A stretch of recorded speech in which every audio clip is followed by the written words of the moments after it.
नमस्कार शेतकरी बांधवांनो, मी महेश गायकवाड आपलं YouTube चॅनल वरती हार्दिक स्वागत करतो। शेतकरी बांधवांनो, तुम्ही व्हिडिओ पाहून समजलेच असणार की आपण आज हरभऱ्याविषयी बोलणार आहोत।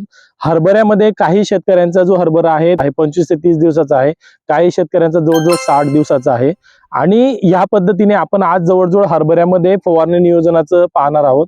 तर शेतकरी बांधवांनो, काही शेतकऱ्यांचं मी पाहतोय हरभऱ्याला अजिबात पाणी देत नाही, तर शेतकरी बांधवांनो पाणी देणं गरजेचं आहे। जर तुमच्याकडे स्प्रिंकलर असेल तर एका ठिकाणी कमीत कमी 5 ते 6 तास आपल्याला स्प्रिंकलर चालू द्यावा लागेल, जेणेकरून आपल्या हरभऱ्याला पाण्याची कमतरता पडता कामा नये आणि त्यामुळे फुटवे चांगले येतील आणि हरभऱ्याचं उत्पन्न चांगलं येईल।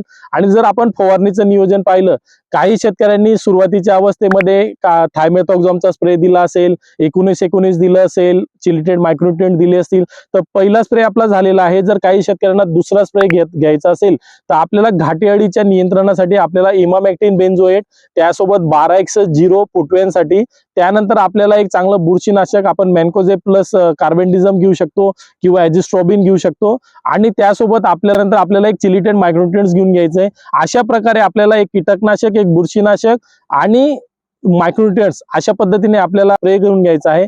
त्यानंतर आपल्याला तिसरा स्प्रे 20 ते 25 दिवसानंतर जर आपण केला तर आपण अळी, कारण की आपला फ्लॉवरिंगच्या अवस्थेत 60 ते 65 दिवसात जो चना आहे तो फ्लॉवरिंगच्या अवस्थेत येईल आणि घाटे तयार होण्याची अवस्था राहील, तर त्यावेळेस आपल्याला एक अळीनाशक घ्यायचं आहे। त्यामध्ये आपण क्लोरिंट्रिनिलप्रोल घेऊ शकतो, त्यानंतर आपण 13-0-45 चांगले फुटवे आणि चांगलं घाटे तयार होण्यासाठी घेऊ शकतो।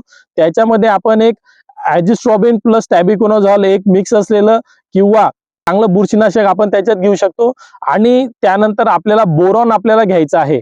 एक चांगलं बुरशीनाशक बोरॉन 13-0-45 आणि एक चांगलं कीटकनाशक आपल्याला त्याचा स्प्रे घ्यायचा आहे। आणि नंतर जे आहे, जर गरज वाटली असल्यास आपल्याला चौथा स्प्रे आपण 60 दिवसानंतर जर आपल्याला पिकामध्ये जर गरज वाटत असेल तर आपण स्पिनोटोरम, जे की डेलिगेट नावाने बाजारात आहे, त्याचा एक स्प्रे घेऊ शकतो। आपण 052-34चा एक स्प्रे घेऊ शकतो आणि जर काही शेतकऱ्यांना अजून घ्यायचं असेल तर बोरॉनचा एखादा अजून स्प्रे आपण घेऊ शकतो। तर ह्या पद्धतीने आपल्याला हरभऱ्यासाठी 4 फवारणीचं नियोजन करायचं आहे। काही शेतकरी 3 नियोजन करताय, तेही योग्य आहे। जर काही गरज वाटली तरच चौथा स्प्रे करा।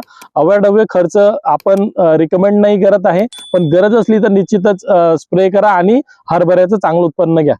धन्यवाद।